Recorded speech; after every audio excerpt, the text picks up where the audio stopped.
WaterMark. Where'd you go? There you are. Send request. All right. Last Cabernet of the evening, and then I get to go and enjoy all of these wines. Hi, guys. Hello. There you go. You look nice and comfy. Where are you joining me from? Well, we're up on Hell Mountain at 2,200 feet at our home ranch, and we have a three-year-old vineyard waiting to be had next year. And you've got internet, which is even more impressive up at 2,200 feet. Yes, it is. It is. Thank you, Valley Infinite. Yeah, we're pointed directly at their tower. Very good. I'm glad to have you both here, Phil and Diane Steinschriber, of course, of WaterMark.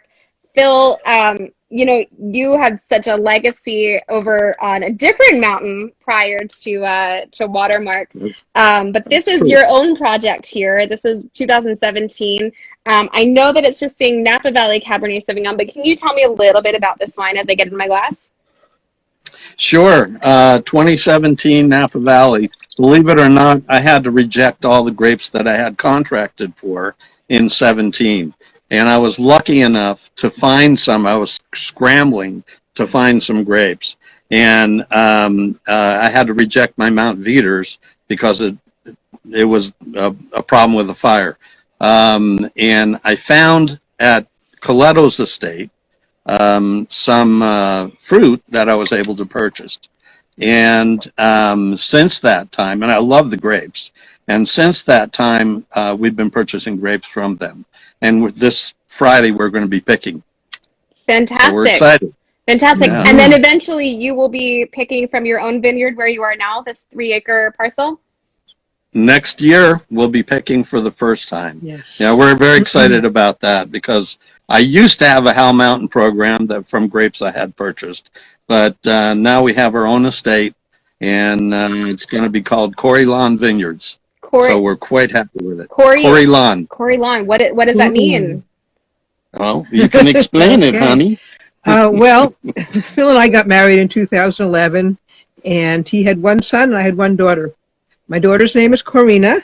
Okay. And his son's name is Elan. So it is Corey Lawn. Corey Lawn. I love it. I love it. That's a good way to make sure your kids aren't mad at you. Name a vineyard after them. Yes. Yeah. Yeah. Mom and Dad, if you're watching. And they like wine. Well, that's a good thing. Even better. Even better. Hopefully they do their part. Is that a pup in the background? That is Charlie. Come here. Charlie the vineyard dog.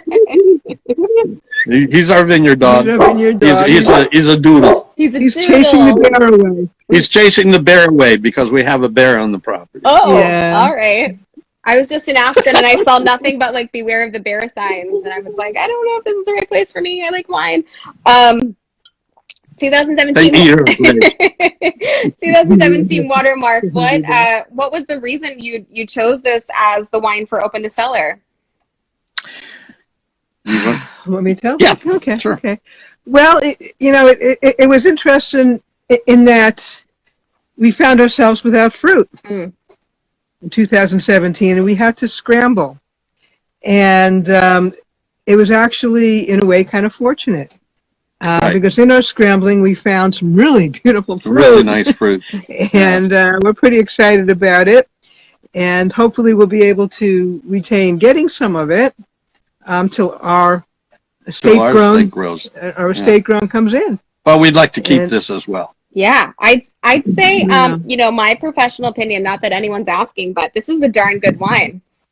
And not that you could make a great wine out of pretty much any grape, but it feels like you have a good foundation.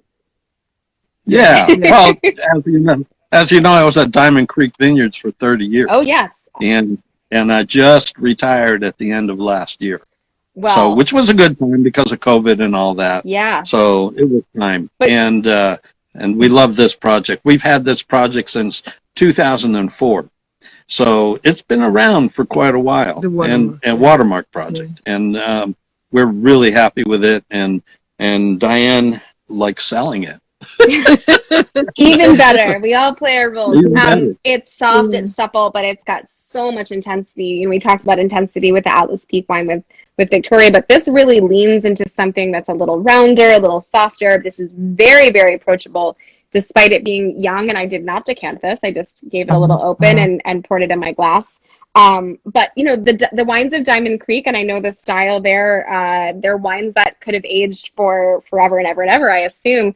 Are these wines made with the same sort of approach? I mean, they're drinkable now, but would you like to see this with a little more age? This is made the same way. I mean, it's me, so I'm not going to change now after so many years. I was just saying that seems like everyone's is younger than I am at one time, and at one time they were all older than I am.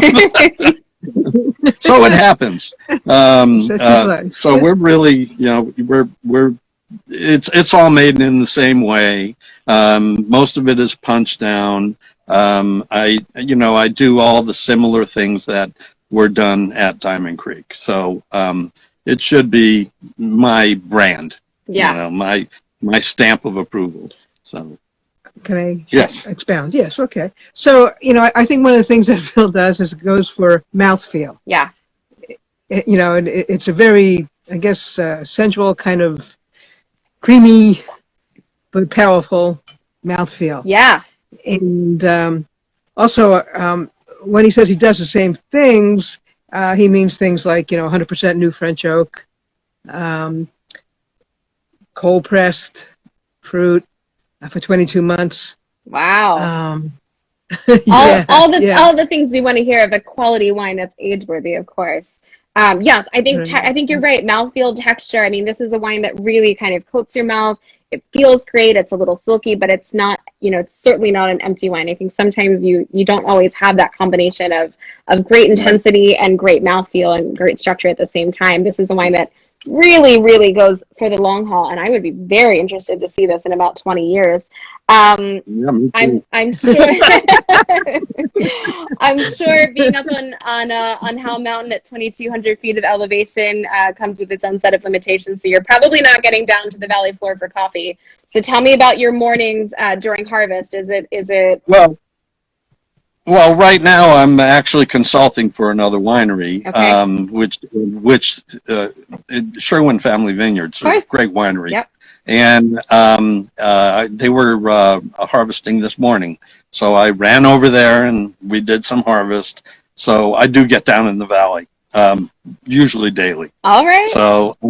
So coffee, I don't drink coffee. All right. So believe it or not, I definitely drink wine. Coffee is, I gave it up over 2 years ago. Okay. But she drinks coffee.